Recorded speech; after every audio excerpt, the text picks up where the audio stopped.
And I think what we've created, people have told me that it's the right thing, and bands have said it's the right thing. This is Rock Ridge. Rock Ridge, yes, your new or how new is it? It's almost two years now. 2 years, okay. And it's developed into something that I'm very, very proud of. It's a lot of work, crazy stuff, but I wouldn't trade it for anything in the world right now, what I'm doing right now. It's interesting that you kind of set up these two arcs. As I said, we've got students here that want to be musicians and want to work on the other side of the business.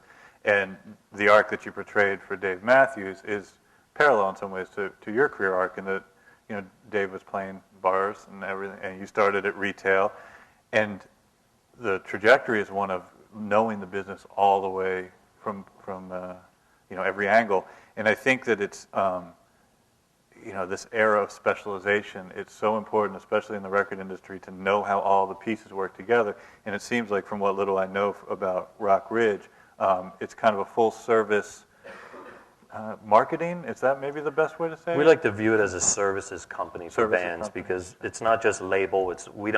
First off, the type of deals we do are licensing deals where the acts continue to own their art.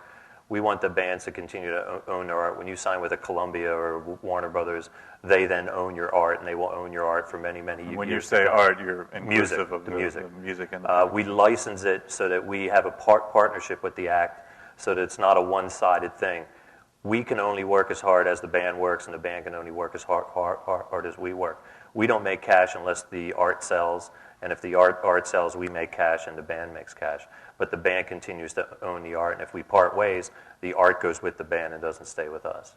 It's just a conscious choice that we made, and people always say, well, then you're not building catalog and you're not doing this. But it really is a thing that if the relationship works between the label, the company, and the band, catalog will remain because the band will stay.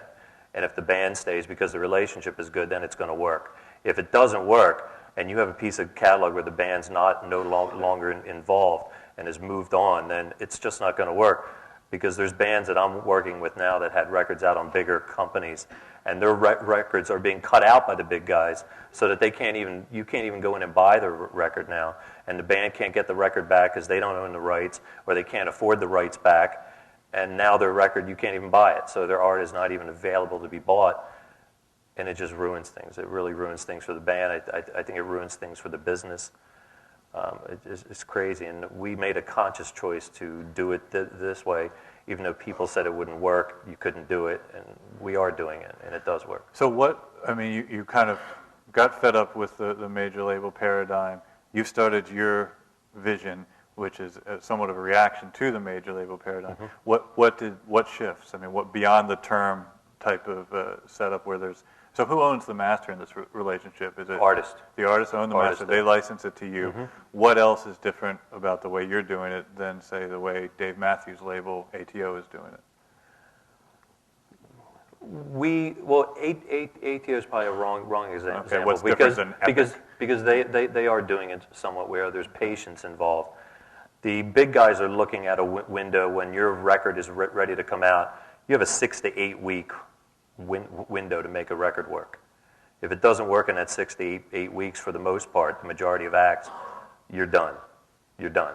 So you could be signed, released, and dropped within a 14-month period, literally. With us, it's not about the first 6 to 8 weeks. It's about the first 6, 8, 10, 12, 14 months. And it's about getting back to the way the record business was, where bands and acts have the ability to create consistently and not put a record out every 2 or 3 years.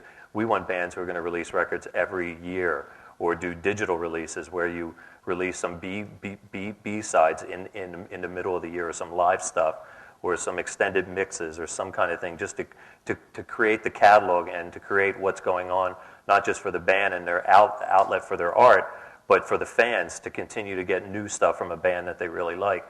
Instead of waiting 2 years to find out what's new from the band, they can constantly be able to go out and experience the band in new ways depending on what the bands are doing. We have a band that they went out, they made a disc, they came back, we put out the B-sides, they come back, put out a new thing, and now we're putting out a digital release in May, which is 4 or 5 songs from those 2 records totally redone by just one guy in the band. where he decided he wanted to do a country thing, that country song of that, and a blues song of that, and just different tracks that he really liked from the record to redo it, and he did it himself, and we're putting it out just to, again, feed the fan base, to keep the fan base alive. Because if you wait 2 years, 3 years, by the time that new thing comes out, you're starting from zero again, and you're competing for people's time, you're competing for people's money, and you're competing for people's patience. And in today's world, as you all know, it's very quick. Everything comes and goes, disposable songs, and it's really about developing where people want to know about the acts. Most acts today, people don't care about. They don't care anything about them.